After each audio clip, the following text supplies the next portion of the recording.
Take point के संजीवनी batch में आप सभी का स्वागत है। यहाँ हम बिहार पॉलिटेक्निक के प्रीवियस ईयर क्वेश्चन का चैप्टर वाइज डिस्कशन करते हैं। हमने प्रीवियस क्लास में फिजिक्स के इलेक्ट्रिसिटी चैप्टर का थ्योरी पार्ट कवर किया। आज हम लोग इलेक्ट्रिसिटी चैप्टर के प्रीवियस ईयर क्वेश्चन को एक एक करके देखेंगे। इस वीडियो को देखने से पहले पहले क्लास का वीडियो ज़रूर देख लें।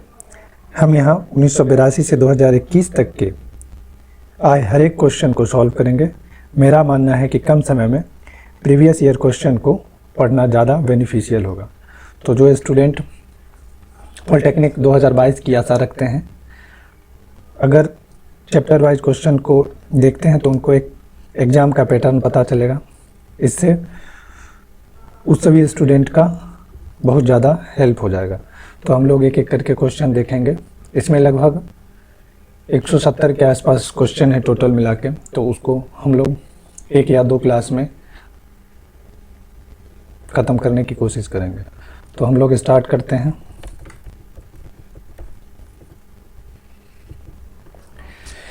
यहाँ पे अगर हम देखें पहला क्वेश्चन में क्या है, पहला क्वेश्चन पहले पढ़िए, खुद से सॉल्व करने की कोशिश करो, फिर उसके बाद हम लोग देखेंगे।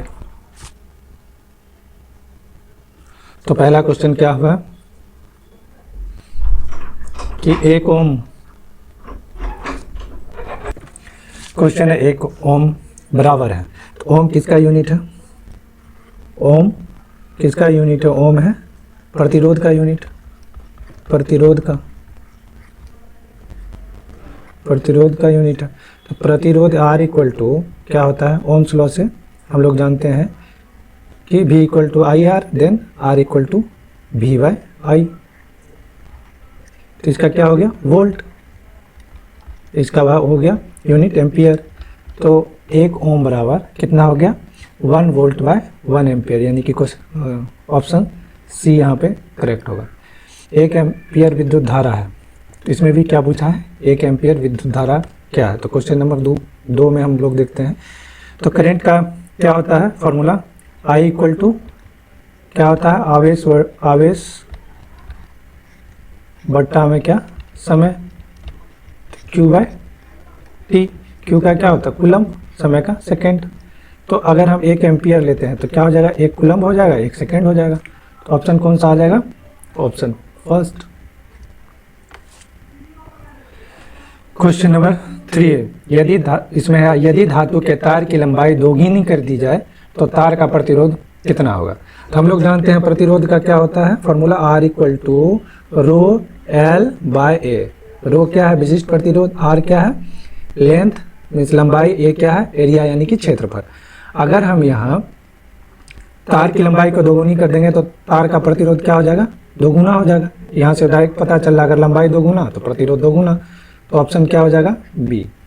जब प्रतिरोधों को श्रेणी क्रम में जोड़ा जाता है, श्रेणी क्रम में हम लोग जोड़ते हैं जब प्रतिरोध को, 3 प्रतिरोध जैसे कि 2 R1, R2 और R3 लिए, R1, R2 और R3 लिए, तो श्रेणी क्रम में क्या होता है कि करंट सेम होता है, वोल्टेज डिफरेंट होता है।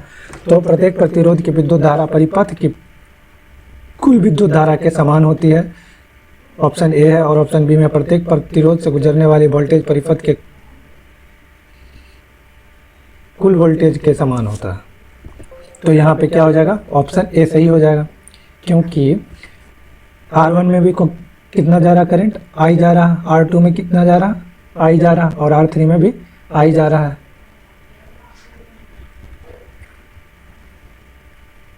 ये अगर V है, V1, V2, V3।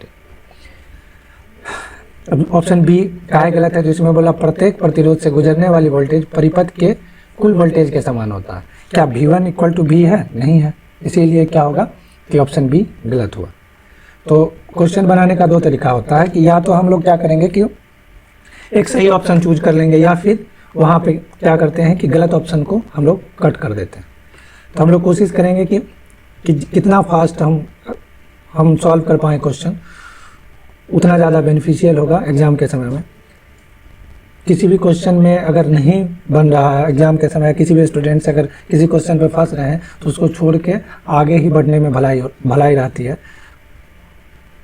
तो क्वेश्चन नंबर 5, वह उपकरण जो कृषि परिपथ में विद्युत धारा की उपस्थिति का पता लगाता है। तो विद्युत मापी का अगर बात करें, विद्युत मापी क्या था? अमीटर था। तो विद्युत धारा की उपस्थिति का पता लगाने के लिए कौन सा होता है? गैल्वेनोमीटर। अमीटर से हम लोग क्या करते हैं? विद्युत धारा मेजर करते हैं और पता लगाने के लिए गैल्वेनोमीटर का यूज किया जाता है। तो गैल्वेनोमीटर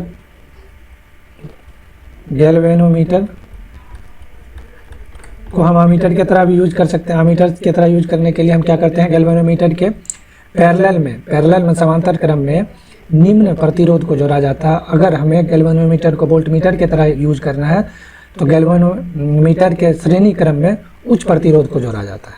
तो इस तरह से हम गैल्वेनोमीटर को अमीटर की तरह भी यूज कर सकते हैं और वोल्टमीटर की तरह भी यूज कर सकते हैं। इसमें गैल्वेनोमीटर एक डिफ्लेक्शन टाइप मीटर होता है जिसमें केवल एक निडल होता है, तो वो बताता है कि विद्युत धारा प्रवाहित हो रहा है या नहीं हो रहा है।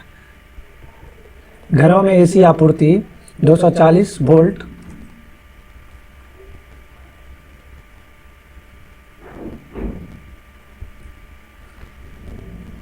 घरों में एसी की आपूर्ति 220 वोल्ट 50 हर्ट्ज की है। आपूर्ति के तारों में से लाल इंसुलेशन के साथ किसे कहा जाता है? तो लाल इंसुलेशन क्या होगा कि हॉट वायर होगा। हॉट वायर गर्म तार की हम लोग बात किए थे कि लाल इंसुलेशन कौन सा होता है? गर्म तार का। गर्म तार होता है रेड वाला। गर्म तार हॉट वायर या विद्युत में तार। यहाँ पे गर्म तार नहीं है, यहाँ पे विद्युत में तार है। तो इस तरह से ऑप्शन ए को सही मारेंगे। फिर अगर हम बात करें कि हम लोग जैसे न्यूट्रल वायर के बारे में बताएं कि न्यूट्रल वायर का कौन सा कलर होगा, तो न्यूट्रल वायर का काला होता है और अर्थिंग वायर का हरा या पीला होता है। अब क्या बोला? जब दो प्रतिरोध R1 और R2 को समांतर क्रम में जोड़ा जाता है तो समांतर संयोजन का समतुल्य RP क्या होगा? तो समांतर क्रम में बोल रहा है कि जोड़ा जाता है, तो समांतर क्रम में दो रेजिस्टेंस R1 और R2 को हम लोग जोड़ दिए। R1 R2 इसका हम R इक्विवेलेंट की बात करें तो कैसे निकाल लेते हैं? 1/R equivalent equal to 1/R1 plus 1/R2। तो R1 इंटू R2 LCM तो हो गया R2 plus R1 1/R equivalent. अब then R equivalent equal to क्या आ जाएगा? R1 इंटू R2 बटे R1 प्लस R2। तो इस चीज़ को हम लोग एक स्टैंडर्ड रिजल्ट की तरह याद रखेंगे कि अगर दो प्रतिरोध समांतर क्रम में जुड़ा हुआ है तो उसका क्या होता है? R equivalent R1 into R2 बटा R1 प्लस R2। तो इसमें कौन सा ऑप्शन सही हो जाएगा? इसमें ऑप्शन नंबर डी सही हो जाएगा। जल के ऊष्मा के सिद्धांत के अनुसार विद्युत धारा के कारण उत्पन्न ऊष्मा डैश के द्वारा दी जाती है। विद्युत धारा से उत्पन्न ऊष्मा किसके द्वारा दी जाती है? H इक्वल टू हम लोग जैसे बात किए थे थ्योरी वाले सेशन में हम लोग देखे थे, H इक्वल टू कौन सा फॉर्मूला था? I square R into T. I क्या है? करंट है, R रेजिस्टेंस है और T टेम्परेचर है। तो डायरेक्ट फार्मूला बेस है, ये दोनों क्वेश्चन फार्मूला से ही है। अब 1 वाट विद्युत शक्ति बराबर होगी, तो 1 वाट विद्युत शक्ति किसके बराबर होगी? तो हम लोग बात किए थे पावर का भी थ्योरी में डिस्कशन किए। पावर इक्वल टू क्या बोले थे? V into I equal to V square by R. Ohm's law से V equal to I R होता है, तो आई का वैल्यू रखने पर V square by R, then I का वैल्यू रखने पर आई स्क्वायर आर। तो हम लोग यहाँ पे क्या देख रहे हैं? वोल्टेज का और इसका एम्पियर। तो V वोल्ट इंटू एम्पियर हो जाएगा। अगर हम पावर 1 वाट की बात कर रहे हैं तो 1 वोल्ट हो जाएगा, 1 एम्पियर हो जाएगा। तो ऑप्शन नंबर कितना हो गया? ए।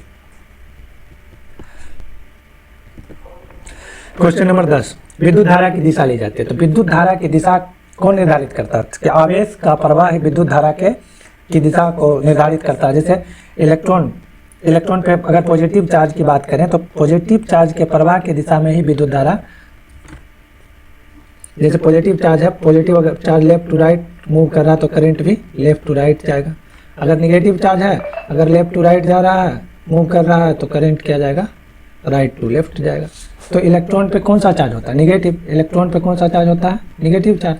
तो निगेटिव चार्ज तो करंट क्या फ्लो करता है कि निगेटिव जो है, निगेटिव ऋणात्मक आवेश के विपरीत दिशा में विद्युत धारा की दिशा होती है।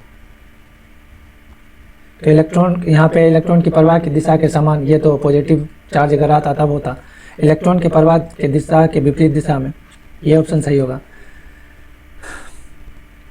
प्रतिरोध, क्वेश्चन नंबर 11, प्रतिरोध आर के तार का टुकड़ा 5 समान भागों में काटा गया। तो आर अगर है, आर प्रतिरोध की बात करें, क्वेश्चन नंबर 11, क्वेश्चन 11 को हम देखते हैं कि आर प्रतिरोध का है। अगर हम इसको 5 भाग में बांटेंगे तो क्या हो जाएगा, हर एक भाग का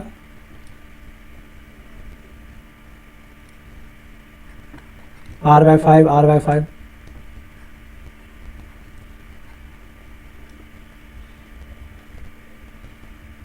तो ये R/5, ये R/5, ये सभी प्रतिरोध R/5 हो जाएंगे 5 भागों में अगर काटेंगे तो। फिर इन भागों को फिर समांतर क्रम में जोड़ा गया तो R इक्विवेलेंट पूछ रहा, R इक्विवेलेंट पूछ रहा, मतलब इसके अक्रॉस R इक्विवेलेंट कितना होगा।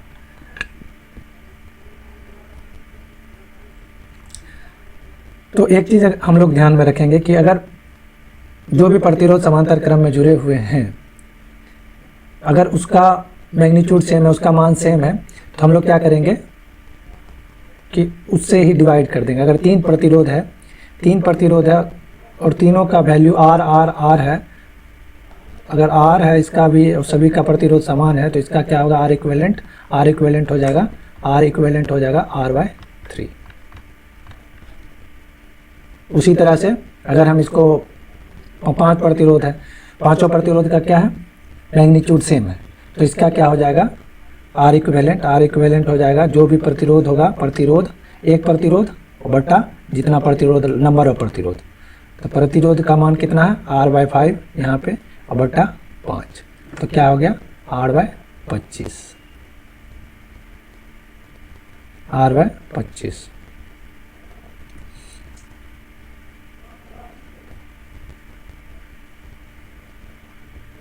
R इक्विवेलेंट क्या कितना दिया हुआ है, R, और इसको दिया हुआ है R', तो R/R' इक्वल टू 1/25। कौन सा ऑप्शन नंबर हो जाएगा, ऑप्शन नंबर ए।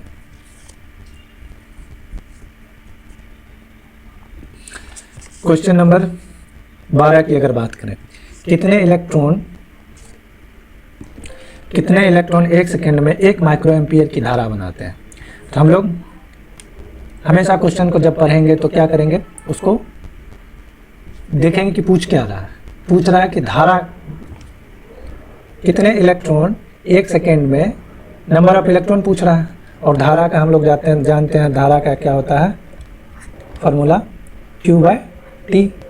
Q/T को हम लोग क्या लिखते हैं, number of electron charge on 1 electron बटे टाइम। तो उसी तरह से हम लोग बनाएंगे, इसी फार्मूला पे रखे। तो कितना बोला, 1 माइक्रो एम्पियर, मतलब 1 माइक्रो एम्पियर करंट कितना दिया हुआ, 1 माइक्रो एम्पियर, यानी कि माइक्रो का मतलब 10⁻6 equal to n, charge 1 electron का 1.6 इंटू 10⁻−19 बटे टाइम कितना बोल रहा है, 1 सेकेंड। तो कितना हो गया, तो 1 into 10⁻−6 by 1.6 into 10⁻−19 equal to n।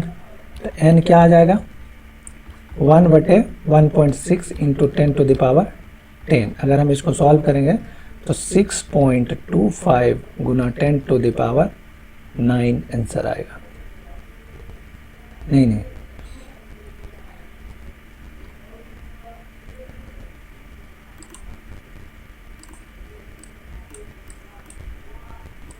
यहाँ पे कितना आ जाएगा, यहाँ पे आ जाएगा 1/1.6, अगर 19 ऊपर गया तो 13, यहाँ पे आ जाएगा 13, 10⁻13। तो यहाँ पे क्या आ जाएगा, इसको सॉल्व करने पर यहाँ पे 12 आ जाएगा। तो ऑप्शन कौन सा सही है? बी।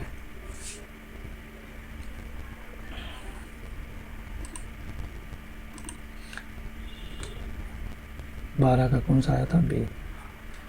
एक व्यक्ति 4 1/4 ओम वाले सेल को श्रेणी क्रम में जोड़ता है, परंतु एक सेल उल्टा जुड़ जाता है। बाह्य प्रतिरोध 1 ओम है। यदि प्रत्येक सेल का विद्युत वाहक बल कितना 1.5 वोल्ट है, तो प्रवाहित विद्युत धारा का मान कितना होगा? तो हम लोग बात करते हैं कि 4 सेल है, 4 सेल बना लिए, 1 सेल, 2 सेल, और उसमें बोला जा रहा है कि एक सेल को उल्टा लगा दिया।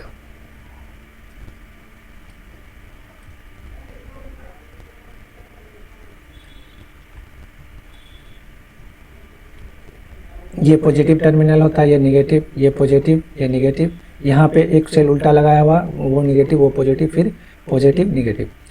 तो हर एक सेल का कितना है, और एक्सटर्नल रेसिस्टेंस बाह्य प्रतिरोध कितना दे दिया है? 1 ओम दे दिया है, 1 ओम दे दिया है। तो यहाँ पे कितना कितना है? 1.5 वोल्ट है इसका भी 1.5 वोल्ट है, इसका 1.5 वोल्ट है, और इसका भी 1.5 वोल्ट है। अगर इसकी बात करें तो इसमें कितना कितना ओम है? 1/4 ओम है, 1/4 ओम है। सब कितने सीरीज में? 1/4 ओम है। इंटरनल रेसिस्टेंस 1/4 ओम है। तो सब मिला के आर इक्विवेलेंट कितना हो जाएगा? यहाँ पे चारों रेसिस्टेंस और यहाँ एक 5 रेसिस्टेंस, सबको अगर जो श्रेणी क्रम में है तो सबको हम आसानी से जोड़ देंगे। तो 4 1/4 हो गया 1 ओम प्लस 1 ओम, कितना हो गया? 2 ओम। अगर हम बात करें वोल्टेज की, तो वोल्टेज में क्या है कि 3 वोल्टेज एक दिशा में और एक वोल्टेज अपोजिट उल्टा लगाया हुआ है। तो हम लोग V इक्विवेलेंट कैसे निकालेंगे? तो V इक्विवेलेंट निकालेंगे जिसका हम इसको जो है हमेशा एक ये बना लेते हैं कि जो अगर लेफ्ट टू राइट जाएंगे या फिर राइट टू लेफ्ट जाएंगे। तो अगर left to right to left अगर हम जा रहे हैं, राइट टू लेफ्ट हम कंसीडर करेंगे, तो यहाँ पे जो बाद में साइन होगा उसको हम लिखेंगे, जो पहले साइन होगा उसको नहीं लिखेंगे। जैसे कि यहाँ पे आ गया कि यहाँ पे आ गया कितना आ गया कि यहाँ से अगर चलें राइट टू लेफ्ट चलें, राइट टू लेफ्ट चलें, तो क्या आ जाएगा? यहाँ पे क्या है? प्लस 1.5, मीन्स लास्ट में साइन कौन सा? प्लस 1.5। दूसरे वाले में क्या? माइनस 1.5, फिर कितना? प्लस 1.5, फिर कितना? प्लस 1.5। तो अगर हम देखते हैं ये दोनों कट गया, तो V इक्विवेलेंट कितना आ गया? 3 वोल्ट। तो विद्युत धारा क्या हो जाएगा? I इक्वल टू क्या होता है? V/R, then 3/2 equal to 3/2 ampere. Option number B. तो इस क्वेश्चन को बनाने के लिए इतना एग्जामिनेशन हॉल में इतना करने की ज़रूरत नहीं होती है। इसमें बस देखना है कि कौन सा प्रतिरोध उल्टा है, उस प्रतिरोध को माइनस कर देना और सीधा प्रतिरोध को जोड़ देना। उसके बाद आर जो है आर इक्विवेलेंट कितना हो जाएगा? जितना उसका आंतरिक प्रतिरोध को उसके बाह्य प्रतिरोध के साथ जोड़ देंगे वो आर इक्विवेलेंट हो जाएगा, उसको डिवाइड कर देंगे, करंट आ जाएगा। तो इतना तामझाम करने के एग्जामिनेशन हॉल में ज़रूरत नहीं रहती है। जितना जल्दी हम क्वेश्चन बनाएंगे उतना ही दूसरे क्वेश्चन के लिए टाइम सेव कर पाएंगे। तो क्वेश्चन नंबर 14 में अगर हम देखते हैं, क्वेश्चन नंबर 14 क्या बोला? यदि 1 ओम प्रतिरोध वाले एक तार को तनित कर उसकी लंबाई को दोगुना कर दिया जाता है, तब उसका प्रतिरोध हो जाता है। तो अगर क्वेश्चन नंबर आर की बात करें तो आर में क्या, क्वेश्चन नंबर 14 की अगर हम बात करें तो क्या बोल रहा है? यदि 1 ओम प्रतिरोध वाले एक तार को तनित कर उसकी लंबाई को दोगुना कर दिया जाता है, तो सेम तार का, इसमें एक बात ध्यान देने वाली है कि इसमें सेम तार का R इक्वल टू क्या होता है? ρL/A। अगर हम किसी तार का लंबाई बढ़ाएंगे तो उसका क्या होगा? एरिया घट जाएगा। अगर हम जैसे देखते हैं कि किसी तार को अगर हम खींचते हैं, अगर उसको खींचेंगे, अगर 2 मीटर का तार है उसको अगर 4 मीटर का करेंगे तो उसमें क्या होगा कि लंबाई बढ़ेगा तो एरिया घट जाएगा। तो इसको हम इस फॉर्मूला को आगे ड्राइव करेंगे, ρLA L/L से गुना कर देंगे। L/L से अगर गुना कर देते हैं तो ρL² / A × L, मतलब एरिया और लंबाई का मल्टीप्लिकेशन क्या हो जाता है? वॉल्यूम को हम डिनोट किए V से। तो रेसिस्टेंस का क्या फॉर्मूला आ गया? अगर सेम तार की लंबाई को 2 गुना करेंगे तो हमेशा ये फॉर्मूला लगेगा। तो यहाँ पे क्या बोला है कि 2 गुना कर दिए, अगर लंबाई 2 गुना हो गया तो रेजिस्टेंस क्या हो जाएगा? 4 गुना हो जाएगा। तो ऑप्शन डी, सिंपल सा बात है। विद्युत विभव क्या है? विद्युत विभव क्या है? क्वेश्चन नंबर 15 में की बात करें, क्वेश्चन नंबर 15, विद्युत विभव एक अदिश राशि है। वोल्टेज जो है एक अदिश राशि है, इसका कोई डायरेक्शन नहीं होता, तो इसीलिए विद्युत विभव अदिश राशि है। क्वेश्चन नंबर 17, एक बिजली के हीटर को गर्म करने वाली कुंडली जिस पदार्थ की बनी होती है उसकी विशेषता। तो बिजली के हीटर का तार किस चीज़ से बना होता है? नाइक्रोम से। बिजली के हीटर का तार किस चीज़ का बना होता है? नाइक्रोम का।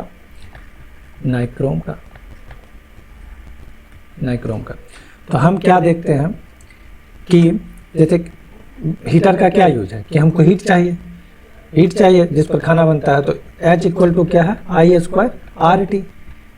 तो जिसमें करंट ज़्यादा होगा उसका हीट ज़्यादा होगा, या फिर रेजिस्टेंस ज़्यादा होगा उसका हीट होगा। तो हमको हीटर में क्या करना होता है? रेजिस्टेंस ज़्यादा रखना होता है। R इक्वल टू हम लोग जानते हैं कि ρL/A है। तो रेजिस्टेंस किसका ज़्यादा होगा? जिसका विशिष्ट प्रतिरोध ज़्यादा होगा। यानी कि हीटर में हमको क्या चाहिए? विशिष्ट प्रतिरोध ज़्यादा चाहिए। रेजिस्टेंस प्रतिरोध ज़्यादा चाहिए। अब प्रतिरोध को कौन ज़्यादा कर रहा है? या विशिष्ट प्रतिरोध ρ। तो उच्च विशिष्ट प्रतिरोध चाहिए। अब उसके बाद अगर गलनांक की बात करें, अब दूसरा पॉइंट क्या है? निम्न विशिष्ट, ऑप्शन ए में देखते हैं, निम्न विशिष्ट प्रतिरोध और उच्च गलनांक। तो गलनांक की अगर बात करेंगे, हीटर के तार का अगर गलनांक कम होगा तो तुरंत गल जाएगा, तो फिर हीटर कुछ काम का ही नहीं रहेगा। तो इसमें क्या चाहिए? उच्च विशिष्ट प्रतिरोध और उच्च गलनांक चाहिए। उस विशिष्ट प्रतिरोधकता और उच्च गलनांक चाहिए। तो ऑप्शन सी, गलनांक उच्च चाहिए। क्वेश्चन नंबर 18, एक गैल्वेनोमापी को एक वोल्ट मापी बनाने के लिए निम्नलिखित में से किसकी आवश्यकता होती है? तो अगर हम वोल्ट मीटर की बात करें तो वोल्ट मापी कौन है? विभव मापी या वोल्ट मापी हम किस यंत्र से करते हैं? वोल्ट मापी यंत्र कौन सा है? वोल्ट मीटर को हम कहाँ लगाते हैं? समांतर क्रम में। जहाँ का हमको वोल्टेज लेना है समांतर क्रम में लगाते हैं। तो वोल्ट मीटर का क्या होता है? प्रतिरोध उच्च होता है, प्रतिरोध बहुत अधिक होना चाहिए, बहुत उच्च होना चाहिए। क्या होना चाहिए? प्रतिरोध बहुत अधिक होना चाहिए। तो इसमें क्या करेंगे हम?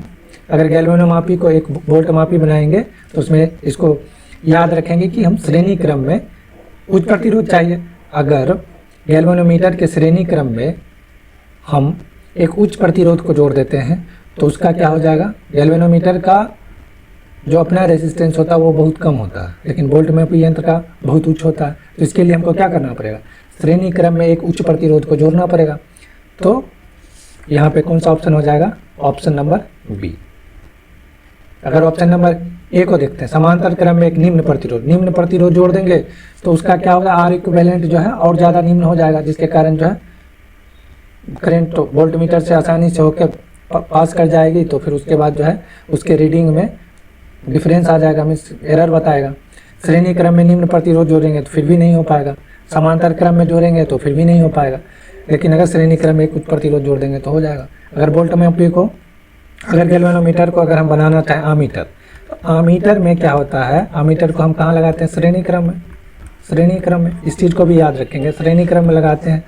और श्रेणी क्रम में लगाते हैं तो इसके लिए क्या होगा? गैल्वेनोमीटर के श्रेणी क्रम में लगाते हैं तो इसमें क्या होगा? अगर गैल्वेनोमीटर को आमीटर की तरह बनाना चाह रहे हैं, गैल्वेनोमीटर को मापी को अगर आमीटर की तरह यूज करना चाहते हैं तो अब इसका क्या होता है? निम्न प्रतिरोध होता है।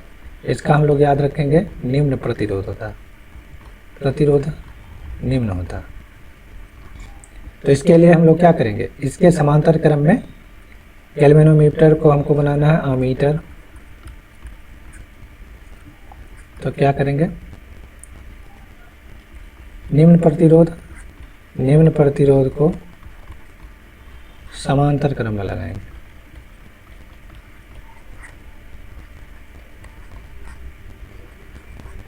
ये क्वेश्चन आ चुका है, तो आगे ऐसा हो सकता है कि ये क्वेश्चन पूछा जाए कि मीटर कैसे बनाएंगे। वोल्ट मीटर तो हो गया कि समांतर क्रम में लगता है, लेकिन अगर गैल्वेनोमीटर को बनाएंगे, गैल्वेनोमीटर को वोल्ट मीटर बनाएंगे,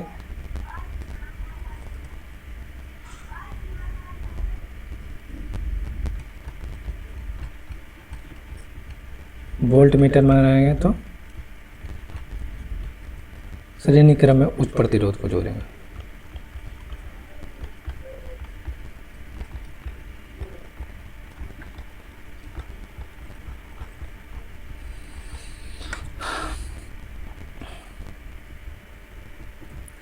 दो 200 वोल्ट की लाइन से जुड़े 5 एम्पीयर विद्युत धारा को वहन करने के लिए 400 ओम के कितने प्रतिरोध की आवश्यकता होगी।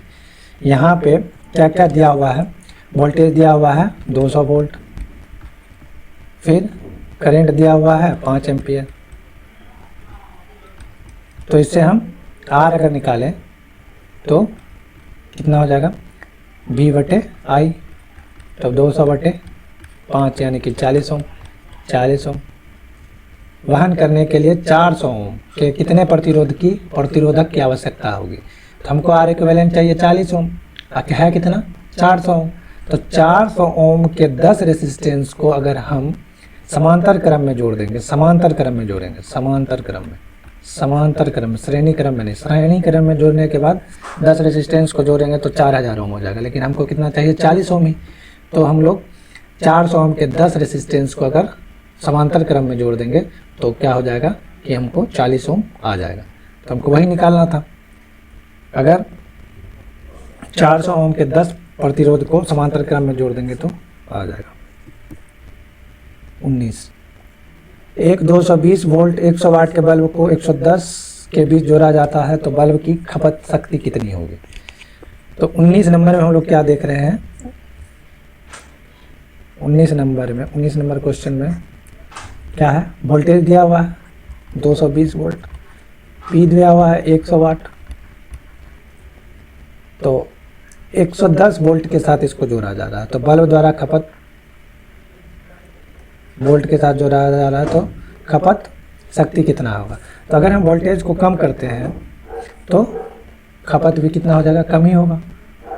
अगर हम वोल्टेज 220 वोल्ट का बल्ब है उसको हम 110 वोल्ट के साथ जोड़ देंगे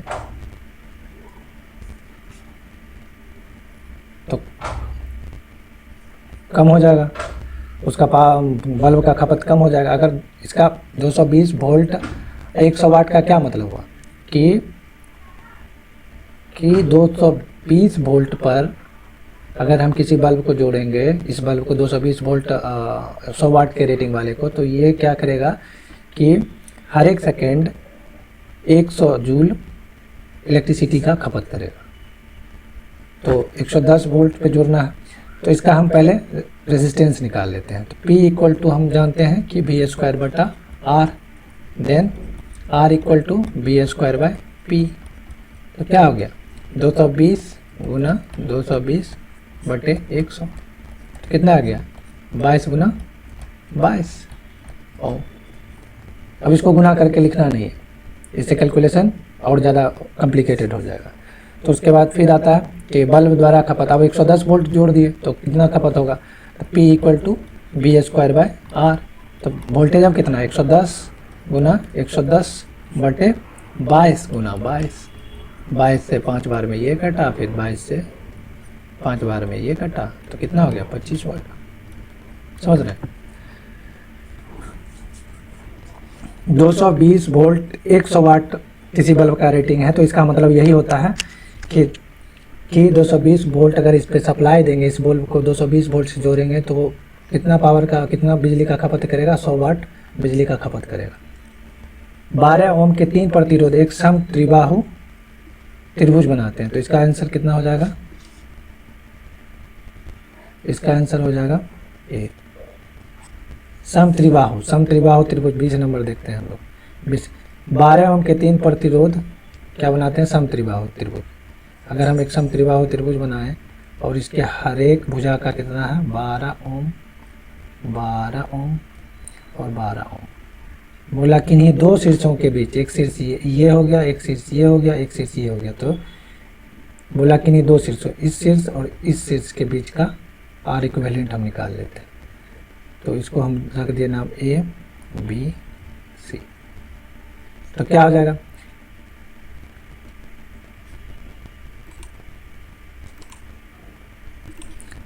अगर हम बात करें यहाँ पे तो क्या है, 12 ओम और 12 ओम दोनों से श्रेणी क्रम में संयोजित है, तो इसका हो जाएगा 24 ओम, और 24 ओम जो है फिर हम इसको ऐसे करते हैं कि क्या हो जाएगा,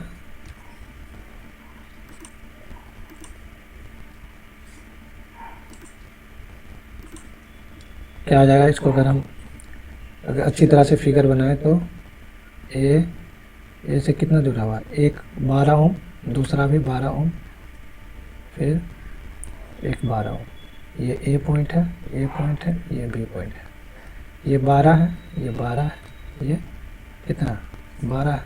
तो ये 12 और ये 12 श्रेणी क्रम में संयोजित है, तो क्या हो जाएगा 24 ओम, और ये क्या हो जाएगा 12 ओम,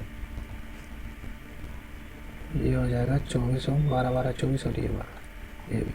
तो आर इक्विवेलेंट कितना हो जाएगा, हम जानते हैं कि आर ए बी दो रेसिस्टेंस का अगर हम आर इक्विवेलेंट निकालते हैं तो R1 इंटू R2 बटे R1 प्लस R2। तो यहाँ पे कितना है 24 गुना 12 बटे 24 प्लस 12, क्या हो गया 36, 24 गुना 12 बटे 36, 12 36, 8 12 से 3 बार में 3 से ये कटा, 8 3 24, तो इसका कितना हो गया 8 ओम। ऑप्शन कौन सा आ गया, डी, ऑप्शन डी आ गया। अब 21 नंबर की बात करें तो 21 नंबर में क्या, 21 नंबर में एक आदर्श सेल के आंतरिक प्रतिरोध का मान क्या होता है। अगर हम आइडियल सेल की बात करें, आदर्श सेल की बात करें तो उसमें कोई आंतरिक प्रतिरोध नहीं होता, यानी कि शून्य होता है। आदर्श सेल का आंतरिक प्रतिरोध कितना होता है, शून्य होता है। अब हम लोग आगे चलते हैं, क्वेश्चन नंबर 22 की बात करें। एक विद्युत परिपथ में विद्युत धारा को नियंत्रित करने के लिए प्रयोग किया जाने वाला यंत्र है।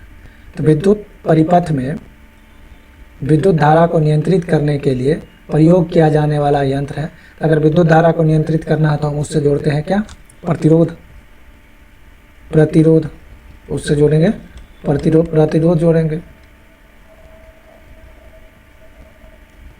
प्रतिरोध जोड़ेंगे, तो उसको क्या बोलते हैं हम लोग, धारा नियंत्रक भी बोलते हैं।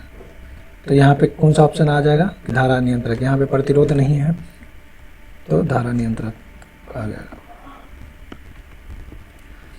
ओम के नियम के अनुसार V = IR, ओम क्या बोले थे, ओम का नियम बोलता है V = IR, मतलब कि ओम का नियम क्या बोलता है कि नियत ताप पर करंट जो है वोल्टेज का समानुपाती होता है।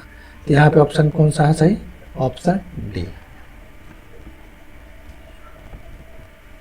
क्वेश्चन नंबर 23, एक चालक में 5 मिनट में 1500 कूलम के आवेश प्रवेश करते हैं, तो 1500 कूलम के आवेश निकलते हैं, तो विद्युत धारा क्या होता है।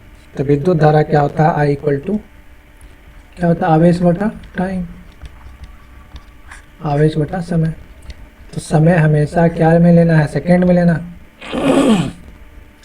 समय को किस में लेना है, सेकंड में लेना। तो आवेश का कितना है 1500 कूलम। अगर यहाँ पे 5 मिनट है, 5 मिनट नहीं डालेंगे यहाँ पे, 5 मिनट को पहले सेकंड में बनाएंगे, फिर हम इसको कैलकुलेट करेंगे 5 × 60, तो फिर हो गया कितना आंसर आ जाएगा, 5 एम्पीयर। इस बात को हमेशा ध्यान में रखेंगे, यूनिट को हमेशा ध्यान में रखेंगे, नहीं तो अगर हम 5 डाल के ही करते हैं तो ऑप्शन ए दिखेगा और तुरंत मारेंगे और यहाँ से कोई मार्क्स नहीं मिलने वाला। तो इस चीज़ का हमेशा ध्यान रखेंगे कि करंट जो है, करंट बराबर आवेश बटा समय होता है। समय क्या होता है, सेकेंड में होता है। इस बात को हमेशा ध्यान में रखेंगे, समय क्या होता है, सेकेंड में होता है।